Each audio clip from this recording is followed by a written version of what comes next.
am I saying your last name right? How do you put it? Is it Aljancic? Is that how you say your last name? Yeah, Aljancic. Aljancic. Okay. All right. I want to make Yeah. sure I'm saying it right. You doing a whole interview. You don't want to make it wrong. All right, man. So yeah, Will is joining us here. He's a member of our top 25. Louisville, fresh off of a 70-62 win over Menor. Talk about that, Will, and how you guys are feeling after a win over a quality program like Menor. I would say it's probably one of the bigger wins Louisville has had in Coach Siegfried's history. Mm-hmm. It was a great win. I think we played very well together as a team, and that was our fifth win in a row, so that made it even more special. But I think we'll use that win to as momentum as we get ready for the playoffs, and I just think that was a big win for the Leopards. So yeah, you guys started out 0-2, and now like you said, you reeled off five in a row. What's been the key to this 5 game winning streak? I would say the first two games were tough. I think we were just getting our lineup set, just feeling out who would be where in the lineup. And I would say our third game on, we just really clicked as a team, playing great defense and just playing good basketball as a team. Now you guys finished last season with a record of 20-7, regional runner-ups. How do you build on that to try to make it to state this season? I would say good thing about last year is we have that experience in the playoffs. We're very young, and it was good to get like the freshmen and the sophomores like that experience of going deep into the playoffs. So I think once playoffs roll around this year, I think everybody will be on board, and I think we'll all be ready for the challenge of the playoffs. Now, you personally have hit a very special milestone. Congratulations on 1,000 points. Thank you. Um, what does that accomplishment mean to you? It means a lot. That was always one of my goals I set before high school. I always wanted to get to the 1,000 milestone, and hitting that in a big game, big 30-point win against Fitch. That was really special to keep the win streak going alive and to join my dad as 1,000 point scorers in Louisville history. So yeah, it was very special to me. Did Dad kind of hold that over your head until you caught up with him? Yeah, he did. He did a little bit, I guess. Yeah. Maybe a comment here or there, but he's a very humble man, so he doesn't talk about his accolades a lot. Nice, nice. Will Aljancic from the Louisville Leopards is our guest. Speaking of your dad, talk about your family, Will, and your support system, and how instrumental they've been for you, especially during some of your rough times there. I would say it's great being in a basketball background. My dad played and both of his brothers played throughout high school. Um, I would just say mainly my dad and my uncle have helped me become a better basketball player, especially on the defensive side and just hustling. They were both big offensive rebounders, boxing out, stuff like that. So I would say over the last couple of years, they've really helped me develop into a more like all around, like well developed player and not just a scorer. So I've learned to play really hard and rebound because of my dad and my uncle. So yeah. How often do you and your dad play? Do you guys play against each other still? How often do you guys do that? What'd you say? How often do you and your dad play against each other? Do you guys even play against each other still, or how often do you guys do that? We will play against each other. We do a thing for Thanksgiving called like the alumni game, and we'll have a bunch of alumni come. So they'll come and play our varsity team, and yeah, we get pretty heated with the dads. But I would say that that's like the only time during the year I'll really like play against him like on 10 foot. But obviously we'll have like our competitive one-on-ones on like a lower hoop at my house and stuff. But yeah. Nice, nice. All right. Speaking of Coach, we were talking about. You mentioned earlier Coach Siegfried. Talk about Coach Siegfried and what he's meant to you during your time there at Louisville. Coach Siegfried has meant like everything my time here at Louisville. I had a rough eighth grade year. I was like I had a major shooting slump, and Coach Siegfried was just always there for me. He came to all my games throughout high school or throughout middle school and elementary school. And I remember after one game, I missed like almost every shot. I remember he talked to me after and just told me like you'll get out of this, brother. You'll have a great high school career, and you and me are going to do great things. So leading up to that into high school, I mean, I think he's one of the one of the best coaches in Ohio. Definitely the best coach in Stark County. Like I don't think I would want to play for any other coach throughout these 4 years. But yeah, Nice. Coach Free means everything to me on and off the court. We've built a great relationship, and I wouldn't want to go into battle with anybody else besides him. Now, to kind of piggyback off of that, whenever you do get into maybe sort of a shooting slump, how do you get yourself out of it? What do you do to bring yourself out of that slump? When I get in a shooting slump, I would just say, obviously shoot a lot on the gun, spend extra work on getting more shots up in practice, but just I really need to get into the feel of the game before I start like shooting threes. So I'll normally try to drive for a little bit for the first couple minutes, and then once I see one go in, I'll normally get out of the slump. But yeah. So I mean, is it? I guess in your is it true? You just keep shooting, right? You Yeah. if you're a shooter, you just got to keep shooting, right? And eventually they'll start going back in again. Is it that simple? Do you think? Yeah, I honestly think you just got to get out of your head, have confidence, and keep shooting. I think that's the best way to get out of a slump. Now you have committed to the University of Findlay. What was it about Findlay that made you say, "This is home. This is where I want to be"? I would say coaching staff had a big part of me committing there. Coach Ernst, just from the first day I met him, I knew like this is the guy I want to play under in college. But I could just tell. I went on 2 visits there, 2 visits, and I went to an elite camp there. When I went to the elite camp, I really liked it. And I could definitely like see myself going there. I hadn't gotten offered then. I got offered like weeks later, but Okay. on my official visit, like all the players, they were just so welcoming, and just like spending the night with the players, like we all just like fit in so well. Like I could just relate to all the players, like hanging out. It was kind of like I've been like hanging out with them for like years, but that was the first time we met. And Coach Ernst, Coach Shardo, Coach Priggy, they were all just very influential throughout the recruiting process. And when it was time to come to a decision, they won me over for sure. Nice. Now, I'm going to ask you this because it's almost like a tradition on this show.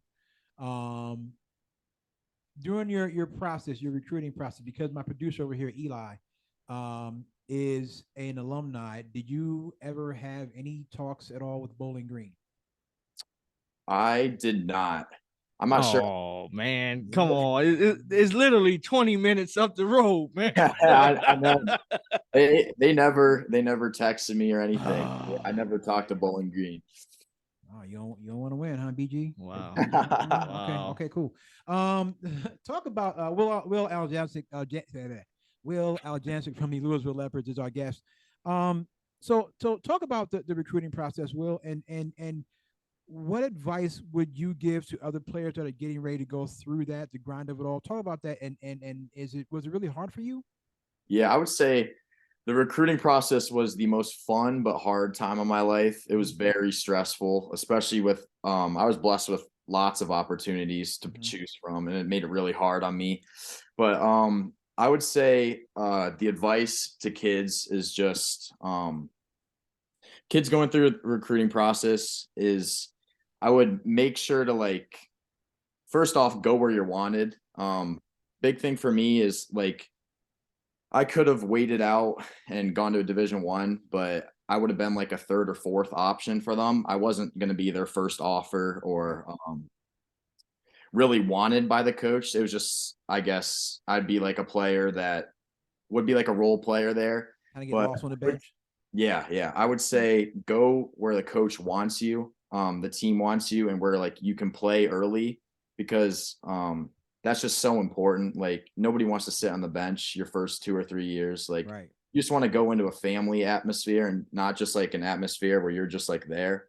So I'd say that's big. I would say for kids going through the recruiting process, like if you see like kids getting offered around you and like kids you think you're better than, Mm-hmm. like don't stress out. Like I didn't get my first offer till after my junior year, and I saw kids getting offers my sophomore, freshman year that I thought I was better than, and Right. I would always get down on myself because like why aren't these coaches offering me? But I just waited. I waited my time out, and then I got my first offer, and then after that, they just came rolling in, and I ended up picking a spot where I'm very happy with and I wouldn't want to commit anywhere else. So I would just say, yeah, those two things are the big for kids going through the recruiting process.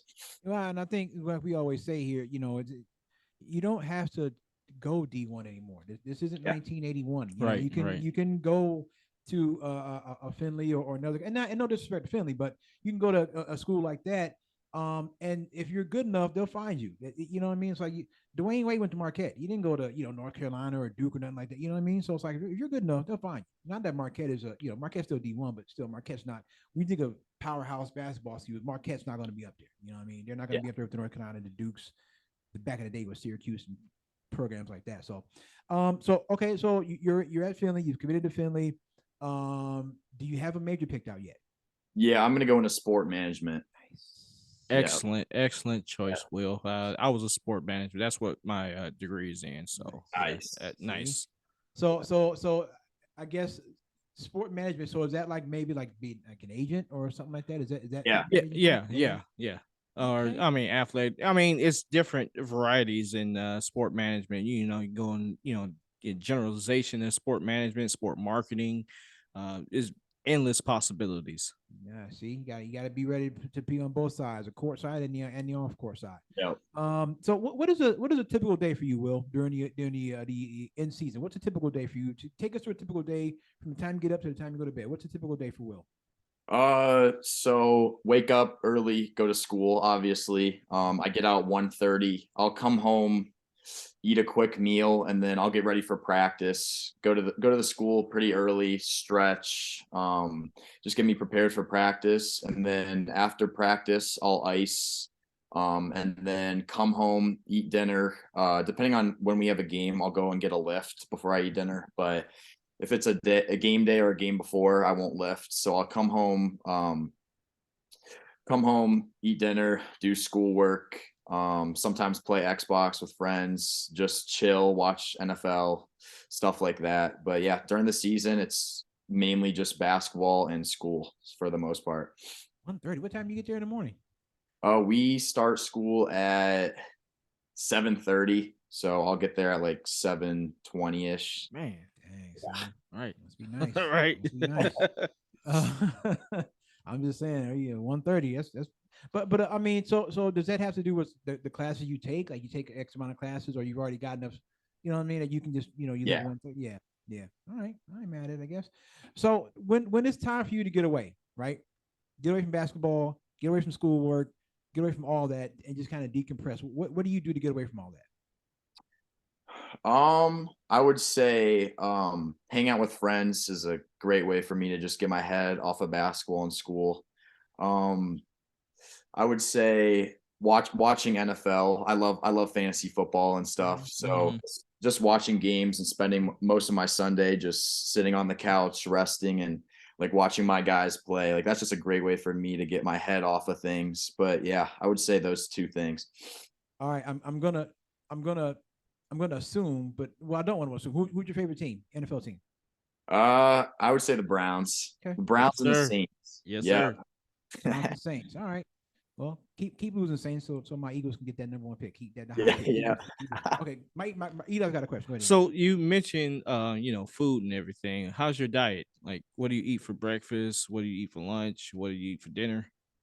Um, so for me, I try to gain weight, especially during season, maintaining my weight so I'm not losing weight by the time the off season starts. Off season, it's a lot easier to gain weight as I'm lifting like almost every day and I'm eating a lot. So during season, I'll try to eat like eggs, toast for as a breakfast, and then I have a pretty early lunch. So I'll eat whatever the school's providing, but also pack some things like a sandwich, cheese sticks, chips, stuff like that.